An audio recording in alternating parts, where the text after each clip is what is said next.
The video is grainy due to low light, but Kyan glimpses two metal arms within the smoke tendrils. The salvage robot rolls in and crosses the threshold on 6 bumpy wheels. It's big, about the size of a coffee table, and it casts long shadows silhouetted by the Resolve's light. Red globes glow along its frame like taillights in fog. 3 arms fold down as a camera periscopes, and Kyan looks up at the ceiling, listening to the wheels rolling overhead. He glances back at the slate. The robot surveys the main shaft heading up to the hab-mod, strobes a green laser scan, then retreats back into the airlock. Smoke still churns from the cut door. A full minute passes. Someone emerges from the cloud. He is lean and on the shorter side, wearing a charcoal black spacesuit and helmet with glossy gray plates over the torso, arms, and upper legs. It looks like a civilian knockoff version of military armor. Several tools dangle from a belt. He flicks something on a small pistol, and a flashlight beam springs from the top of the gun. He sights the pistol high, scanning the room as he advances carefully.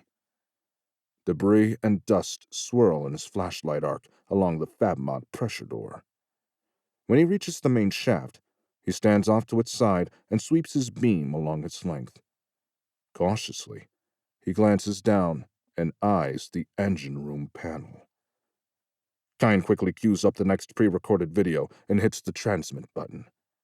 The image of him in his blue flight suit sitting in the comms room appears, and the recording says, "Watts, I'm warning you. Get off my ship. I'm armed and will use lethal force if you come in here." Watts quirks his head and stops for a minute. He looks up the shaft, stows his pistol, and begins climbing. The hab-mod camera shows him arriving, eyeing up the overhead connection to the observatory, crossing the comms room transit tube, and stopping at the sealed pressure door. He retrieves a puck-shaped disc from his belt, sticks it to the door, and keys a command on his forearm. A brilliant red glow spills from beneath the disc as the puck travels clockwise. An incandescent melted line trails it. Kyan stows the slate, unclasps his harness, climbs the access tube, and opens the panel. It's dim here, and the rectangle of light from the Resolve's airlock casts twilight shadows down the hall. He checks the slate. Watts stands in the transit tube with his pistol drawn, pointed at the comms door.